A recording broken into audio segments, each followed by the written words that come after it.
Assalamualaikum warahmatullahi wabarakatuh.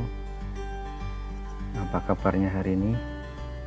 Alhamdulillah, semoga senantiasa dan selalu diberikan kesehatan. Pada hari ini saya akan berbagi informasi seputar hoax vaksinasi COVID-19. Data Kementerian Komunikasi dan Informatika atau sering disingkat dengan Kemenkominfo ini menunjukkan bahwa peredaran hoax atau berita bohong soal vaksinasi COVID-19 ini melonjak cukup gratis sekali ya, banyak sekali. Ini dimulai pada 13 Januari lalu ya, ketika itu tahap vaksinasi COVID-19 yang pertama yang diawali oleh Presiden Joko Widodo. Nah, setelah Presiden diberikan vaksin COVID itu langsung ya beredar di media sosial tentang seputar tentang hoax terhadap vaksin coronavirus ya, vaksin COVID-19. Ini banyak sekali isu-isu hoax yang beredar di media sosial ya, tentunya dengan teknologi yang sekarang ya, yang share satu langsung di-share oleh yang lain ya, maka kita harus hati-hati ya, kita harus mengenali betul-betul apakah informasi itu fakta atau hoax ya. Kita bisa mengecek ya dengan mudah sekali ya, saat ini kita bisa mengecek apakah informasi itu hoax atau tidak. Nah, sebenarnya berita hoax ini terdapat beberapa ciri ya yang bisa kita kenali ya, sehingga tentu kita ya sebagai masyarakat ini harus paham ya dengan trik-trik penyebar hoax. Bermacam konten hoax ini beredar di masyarakat yang diperparah oleh oknum yang tentunya tidak bertanggung jawab ya, dan dengan sengaja ini menyebarkan berita bohong, yang berita itu adalah berita tidak benar ya. Walaupun pemerintah sudah mengatur sanksi pidana ya, tetapi nyatanya penyebar hoax ini tidak surut ya, tetapi malah bertambah. Nah, ini adalah data dari Info ya, Kementerian Komunikasi dan Informatika ya, per 18 Februari 2021 ini pukul 06.00. Ini temuan terkait dengan hoax vaksin COVID-19. Ini ada 110 ya, ini platform digital, ada lewat Facebook ya, lewat Instagram, lewat Twitter, yang kemudian itu di-share ya, lewat YouTube atau bahkan lewat TikTok. Nah, ini sebenarnya ya. Dan pemerintah juga sudah melakukan take down ya, penghapusan ya, berita-berita hoax vaksin ini dilakukan take down. Nah, ini per 18 Februari. Nah, saat ini sudah memasuki vaksin tahap kedua ya, di mana sasarannya adalah publik ya, dan lansia serta penyintas COVID ya, dengan syarat-syarat tertentu. Ini sedang berjalan ya, sudah banyak yang diberikan imunisasi. Nah, ini contoh-contoh hoax yang ada di masyarakat ya, yang beredar di media sosial. Ini contoh hoax satu ya, ini ada seorang diberitakan ya, ada seseorang di NTB ini pingsan setelah diberikan vaksin Sinovac. Nah, ini ditulis ya di situ, kejadian setelah disuntik vaksin, kejadian di NTB. Nah, faktanya ini adalah berita bohong atau hoax. Video tersebut merupakan kegiatan ya, sedang dilakukan vaksinasi yang dilaksanakan di halaman kantor Gubernur NTT ya. Jadi ini di NTT tapi diberitakan di NTB. Jelas ini berita sangat bohong ya. Ini pada tanggal 13 Januari ya, dengan skenario penanganan apabila terjadi kejadian ikutan pasca imunisasi atau KIPI ringan ya. sedang dan berat dilakukan oleh tim vaksinasi dari Rumah Sakit Umum Daerah Profesor Dr. W. Yohanes Kupang ya. Jadinya ini adalah simulasi ya, bukan orang yang disuntik kemudian pingsan. Nah ini kemudian hoax yang kedua ya, contoh hoax kedua ini di media sosial ya tertulis bahwa tolak vaksin COVID-19, ATM, rekening dan nomor HP diblokir ya. Jadi kalau ada orang yang menolak vaksin ini akan diblokir ATM-nya, rekening dan HP dan nomor HP ya. Ini tentunya ini adalah berita yang hoax. Nah ini faktanya apa? Faktanya tidak ada sanksi dari pemblokiran nomor HP ya. Tidak ada sanksi dari pemblokiran ATM ataupun rekening. Nah, tentunya pemerintah ini mengedepankan edukasi ya dan persuasif ya daripada represi ya. Di peraturan yang Perpres itu ada sanksi ya, tetapi sanksi itu administrasi ya, sanksi administrasi, dan itu pun bukan utama ya, tetapi lebih dikedepankan adalah edukasi dan persuasif ya. Jadi ini adalah otomatis ini jelas sekali beritanya berita hoax ya. Ini sumbernya dari Kompas. Nah kemudian contoh yang ketiga ini ya, contoh yang ketiga hoax yang ketiga ini adalah ada tersebar ya di media sosial bahwa vaksinasi yang sudah berjalan ini gagal dan harus diulang.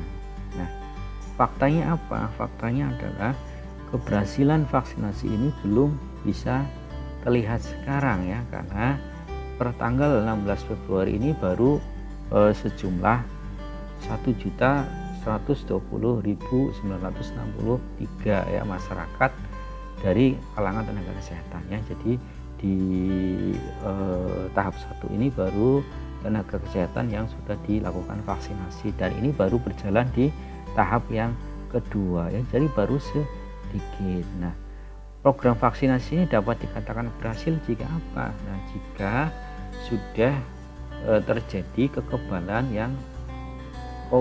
komunitas ya, atau kekebalan kelompok yang telah terbentuk. Nah ini baru masuk ke tahap 2 ya. Nanti rencananya malah ada tahap 3 ya, sampai ke sasarannya masyarakat umum ya, sehingga betul-betul terbentuk kekebalan komunitas. Nah ini tentunya ini adalah berita hoax. Kemudian contoh berita hoax yang berikutnya adalah ini ada seorang remaja ya, perempuan ini mengalami efek samping berupa kejang ya. Jadi setelah diberitakan di situ, setelah diberikan vaksin COVID-19 ini remajanya mengalami kejang. Nah ini adalah contoh berita hoax ya. Faktanya apa? Faktanya ini video ini telah beredar sejak 2015 ya, cukup lama. Jadi sebelum COVID ini mewabah ya, video ini sudah ada sebelum COVID mewabah. Nah ini dalam keterangan situs media Rusia ya, karena ini berita ini diunggah pertama di Rusia. Ini wanita ini dalam video ini adalah mengalami efek samping setelah mendapatkan vaksin campak ya, setelah mendapatkan vaksin campak. Meski begitu di otoritas tempat ini menegaskan tidak ada hubungan ya antara vaksin campak dengan yang dialami oleh gadis tersebut ya. Jadi ini adalah berita hoax ya. Ini videonya sudah lama, tahun 2015, di mana COVID ini belum mewabah ya. COVID baru mewabah di tahun 2019 ya. Jelas ini adalah berita hoax. Kemudian hoax selanjutnya ini ya, ada kemarin ya diberitakan bahwa kematian Ustadz Maher atau Walibi ini diberitakan meninggal karena disuntik vaksin Sinovac Cina ya. Dituliskan di media ya, ini bahwa kematian Ustadz Maher ini setelah disuntik vaksin Sinovac Cina ya, ditulis di situ oleh Polisi Komunis Indonesia atau PKI ya. Nah, faktanya ini berdasarkan penelusuran CNN Indonesia ya, ini ada di beritanya ya, ada di situs nasional ya CNN Indonesia. Ini tidak pernah mengunggah artikel dengan judul seperti yang tertera di atas ini ya. Tidak ada judul seperti ini yang pernah dituliskan oleh CNN Indonesia. Nah, padahal ini si orang yang menyebar hoax ini seolah-olah menuliskannya di media CNN Indonesia. Nah, setelah ditelusuri ternyata CNN tidak pernah menuliskan berita ini. Yang jelas itu adalah berita hoax ya.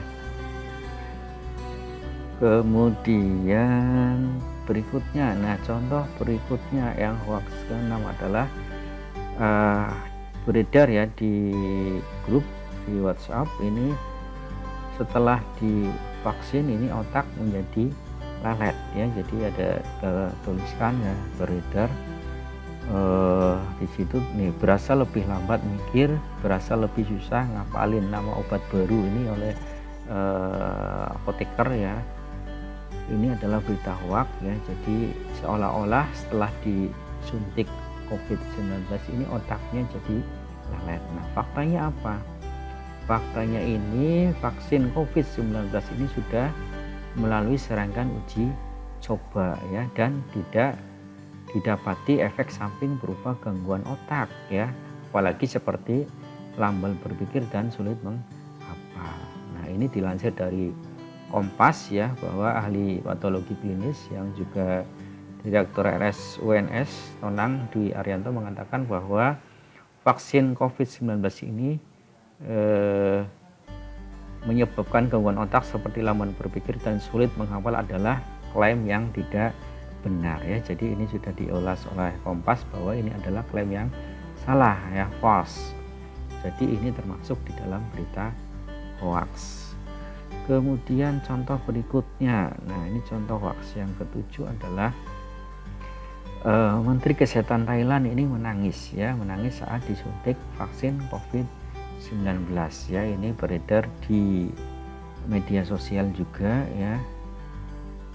Nah, faktanya apa? Faktanya bahwa video ya yang menyatakan bahwa PM Thailand ini menangis ini sudah ada ya, sudah beredar sejak tahun 2018 ya. Jadi tahun 2018 tentunya ini belum mewabah COVID-19 ya. Covid itu baru mewabah di tahun 2019 ya. Jadi ini videonya video lama di tahun 2018 ya, di-upload lagi. Kemudian oleh penyebar hoax itu dituliskan bahwa Menteri Kesehatan Thailand menangis ya saat kena vaksin COVID-19.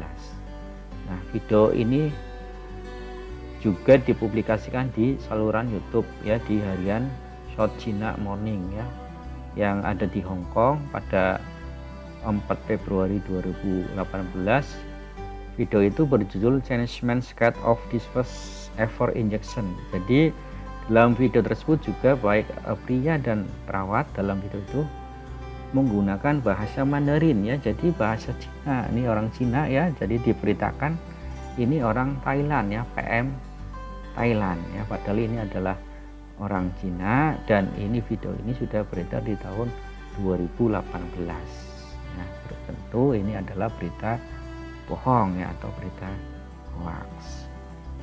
Nah, contoh hoax berikutnya, nah ini yang hoax yang ke-8 adalah vaksin COVID-19 ini memiliki efek samping yang buruk ya, bisa menyebabkan autis ya, kemudian bisa mengubah genom dan lain-lain. Nah, tentu ini adalah berita bohong ya, atau berita hoax. Faktanya apa? Faktanya vaksin COVID-19 yang tersedia di Indonesia ini telah melewati serangkaian uji klinis ya, dan sudah mendapatkan emergency use authorization ya dari Badan BPOM ya, BPOM RI ya, sehingga tentunya dijamin keamanannya.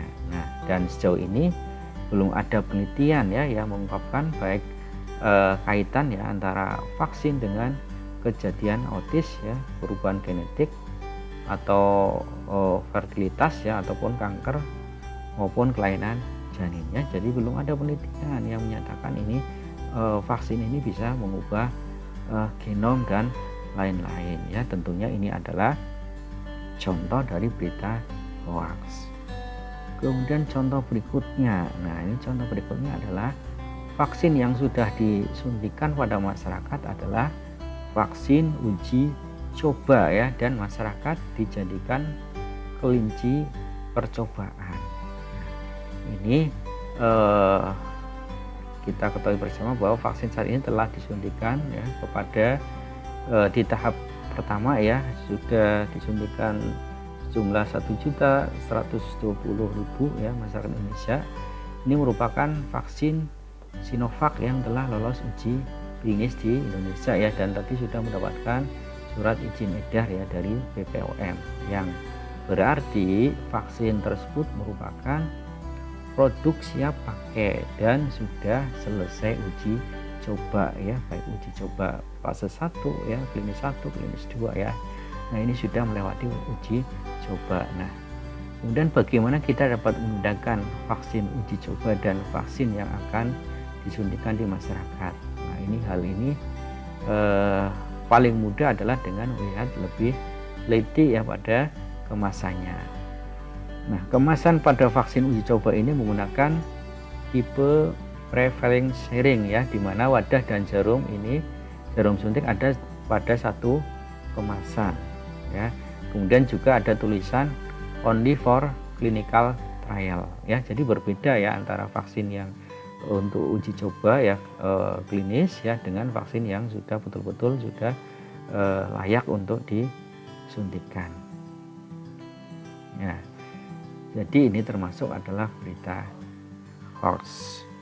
Kemudian contoh berikutnya. Nah, ini ya vaksin yang mengandung boraks dan formalin, bahan pengawet, sel virus yang masih hidup, dan chip untuk melacak keberadaan masyarakat ya. Jadi diberitakan seolah-olah di dalam vaksin itu ya ada chipnya ya, sehingga bisa melacak keberadaan masyarakat.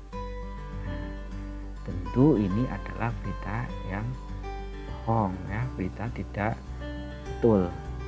Vaksin COVID-19 ini yang tersedia di Indonesia ini telah melewati tadi ya serangkaian uji coba ya, dan dipastikan tidak ada bahan-bahan berbahaya seperti formalin, borak ya, atau bahan berbahaya lainnya.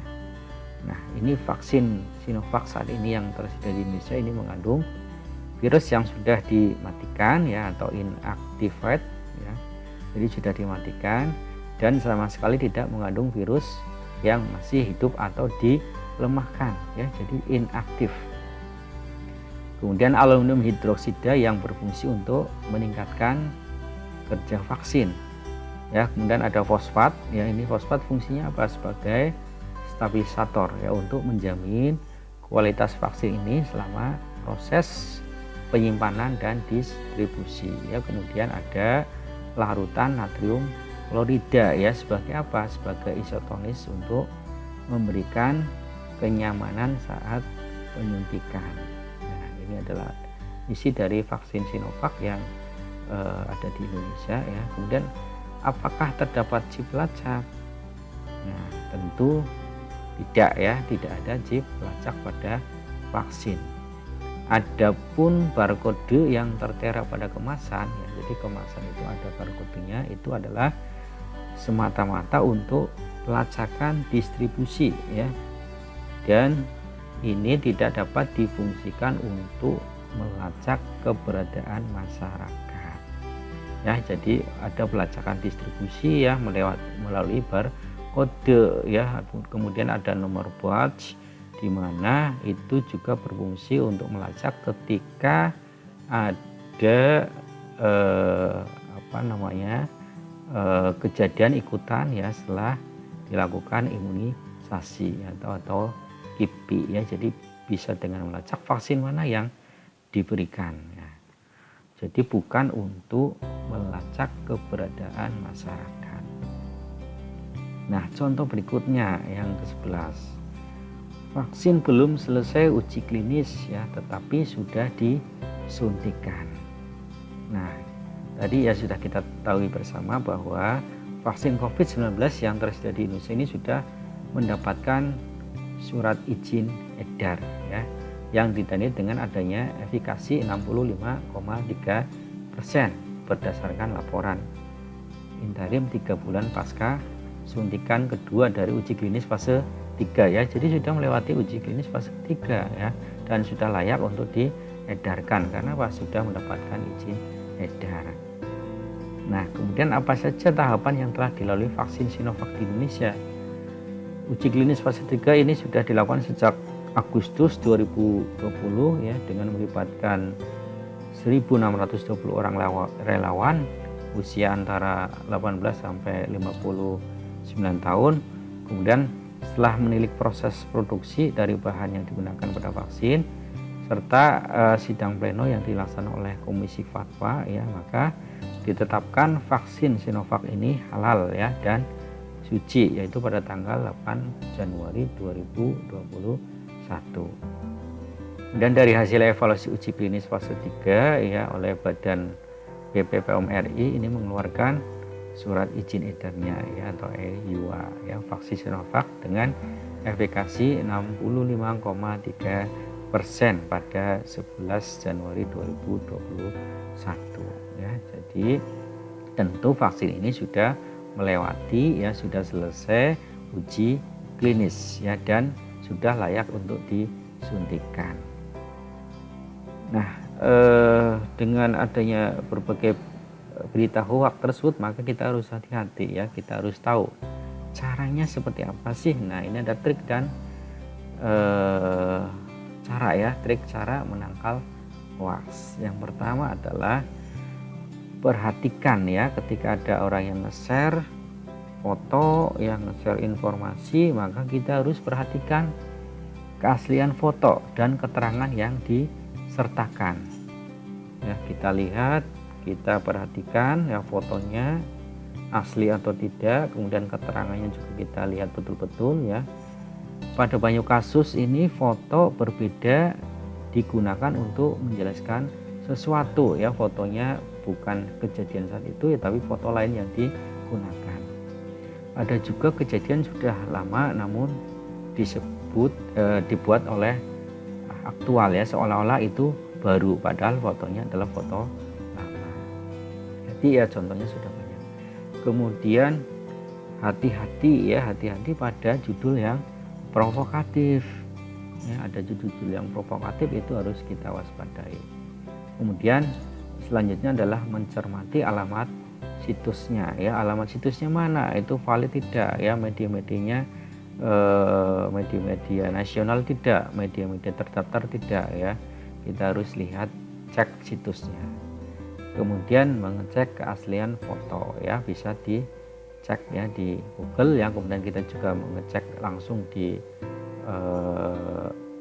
situs-situs resmi pemerintah ya, apakah itu berita betul atau berita bohong ya. Itu adalah contoh ya, trik cara menangkal hoax ya. Jadi kita harus betul-betul hati-hati ya menerima informasi, jangan langsung kita share ya, tetap kita harus cek dahulu apakah berita yang dikirim ya itu nyata atau tidak ya, hoax atau tidak hoax ya. Jangan langsung kita share lagi ya, tapi harus kita betul-betul cermati, kita teliti ya, sehingga kita tidak salah.